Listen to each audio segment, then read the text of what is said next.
అందరికీ అధ్యక్ష నమస్కారం అధ్యక్ష. మీరు నాకు అవకాశం ఇచ్చినందుకు చాలా చాలా ధన్యవాదాలు అధ్యక్ష.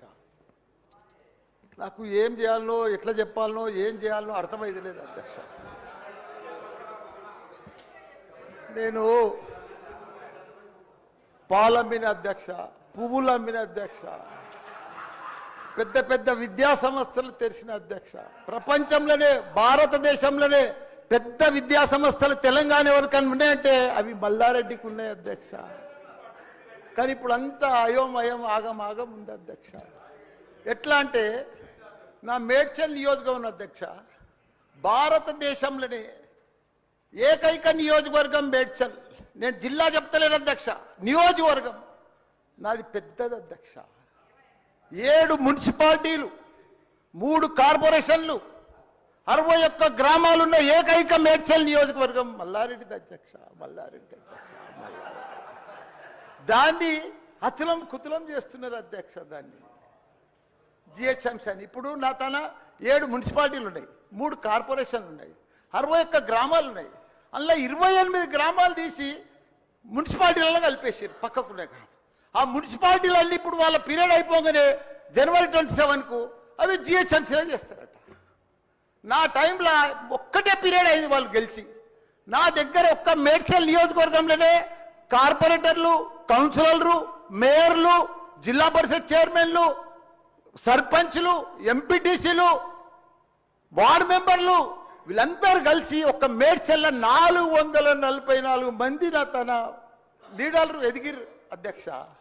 ఇవాళ వాళ్ళంతా మడ్డాష్ అయిపోయారు. మొత్తం సగం మంది కాంగ్రెస్లకే వచ్చారు. అయోమయంలో పడిపోయారు వాళ్ళు మొత్తం కాంగ్రెస్లో. ఎందుకంటే మళ్ళీ ఎలక్షన్స్ వస్తాయి, మళ్ళీ మున్సిపల్ ఎలక్షన్స్ వస్తాయి, మళ్ళీ సర్పంచ్ ఎలక్షన్ వస్తాయి అంటే ఏ మున్సిపల్ లేదు, కౌన్సిలర్ లేరు, అన్ని జీవోలు కూడా వచ్చేసినాయి అధ్యక్ష. ఆల్రెడీ మున్సిపాల్లో గ్రామాలు కలిసిపోయినట్టు, మళ్ళా గ్రామాలని మున్సిపాల్ కూడా అన్ని జిహెచ్ఎంసీలో కలిసినట్టు. ఒకటి అధ్యక్ష, కలుపుని తప్పు లేదు. 9 మున్సిపాలిటీలు అప్పుడు సరౌండింగ్ శేర్లింగంపల్లి కానీ కొద్బుల్లాపూర్ కానీ ఇవన్నీ కలిపినప్పుడు ఏమీ లేదు. ఇప్పుడు మా తాన కూడా మున్సిపాలిటీలో ఇప్పుడిప్పుడే ఈ 5 ఏళ్ళనే డెవలప్ చేసినాం మేము. కానీ ఇప్పుడు ఇప్పటికి ఇంకా గ్రామీణ వాతావరణమే ఉంది, ఇంకా పొలాలే ఉన్నాయి, ఇంకా సరిగా బాత్రూమ్లు కూడా సరిగా లేవు ప్రజలకు, ఇంకా పెంకిటిల్లే ఉన్నాయి. అవన్నీ కూడా జిహెచ్ఎంసీలో కలిపితే పరిస్థితి ఇప్పుడు బంజారాల్లో జూబ్లీహిల్స్లో అదే ట్యాక్స్ ఉంటుంది, మా గ్రామాలలో అదే ట్యాక్స్ ఉంటుంది అధ్యక్ష. ఈ పైసలన్నీ కూడా తీసుకుపోయి ఏదైనా పెద్ద పెద్ద ఫ్లైఓవర్లు వేయాలన్నా ఏది వేయాలన్నా మళ్ళీ జూబ్లీహిల్స్ బంజారాలని ఖర్చు పెడతారు అధ్యక్ష. మా పుణ్యాన్ని మా మున్సిపాలిటీలో అట్లనే ఉండని, ఇంకో పీరియడ్ ఉండని, ఇంకో 2 ఉండని. శ్రీధర్ బాబు గారు మా సీఎం కూడా చెప్పండి మీరు దయచేసి ఈ సభ ద్వారా మా మున్సిపాలిటీలో ఇంకో పీరియడ్ ఉంటే మంచిగా అవుతుంది. ఎందుకంటే గ్రామీణ ప్రాంతాలు ఉన్నాయి, ఇంకా వ్యవసాయాలు ఉన్నాయి, ఇంకా పెంకటిళ్ళు ఉన్నాయి. మనం అన్ని ఇప్పుడు నా అన్ని కూడా జిహెచ్ఎంసీలో కలిసినట్టు. నాకు రూరల్ లేదు, ఎంపీటీసీ లేదు, సర్పంచ్ లేడు, కౌన్సిలర్ లేడు, ఓన్లీ కార్పొరేటర్. అది కూడా 20-30 వేలకు ఒక్కరు అవుతారు. 444 మంది పోయి 40 మంది కూడా గారు 8-10 మంది అవుతారు నా నియోజకవర్గం. 6,48,000 ఓట్లు ఉన్నాయి అధ్యక్ష. అది అయిపోయిందా? ఈ పార్టీకి అయిపోయింది. దయచేసి అది చెప్పినా మీకు అంత మనవించుకున్నా. హైడ్రా భారతదేశంలోనే మన హైదరాబాద్ అంటే తెలంగాణ రాష్ట్రం అంటే ప్రపంచమంతా మోగిపోయింది అధ్యక్ష. ఐటీ రంగంలో కానీ ప్రతి ఒక్క డెవలప్మెంట్లో కానీ ప్రతి దాంట్లో కూడా హైడ్రా వచ్చినాక ఒక్కసారి హైడ్రా ఏం పెద్ద తప్పు పని చేయలే, కానీ హైడ్రా వచ్చినాక ఒక భయాందోళనతో మొత్తం కుప్పగొలిపోయింది అధ్యక్ష. హైదరాబాద్ సిటీ దిష్టి తగిలిపోయింది అధ్యక్ష. నువ్వేమన్నా అనుకో, ఎందుకంటే నాకు పెద్ద ల్యాండ్ బ్యాంక్ ఉంది, నాకు పెద్ద విద్యా సంస్థలు ఉన్నాయి, నాకేం నష్టం లేదు, నేనేం ఎఫ్టీఎల్లో లేను, బఫర్ జోన్లో లేను. నేను జనరల్గా చెప్తున్నా, అభివృద్ధి అమెజాన్, గూగుల్, ఫేస్బుక్, యాపిల్ లాంటి కంపెనీలు అమెరికా తర్వాత ఇక్కడ మన హైదరాబాద్ తెచ్చిండు మన కేటీఆర్ అధ్యక్ష.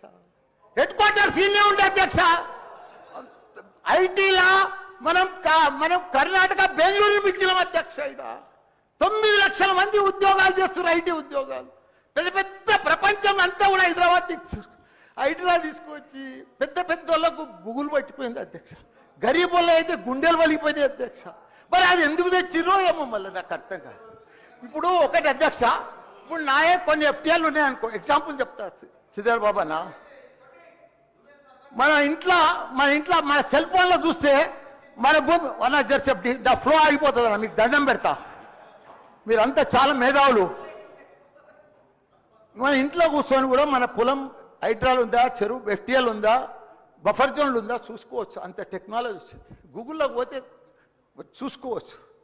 చూసి ఎవరెవరికి ఉందో ముందే నోటీసులు ఇచ్చి ఓపికతో అర్జెంట్ ఏముంది, తెల్లారి శుక్రవారం పొద్దుగల్లే పోయి శనివారం పొద్దుగల్లే పోయి కూలగొట్టాలని ఏముంది అధ్యక్ష.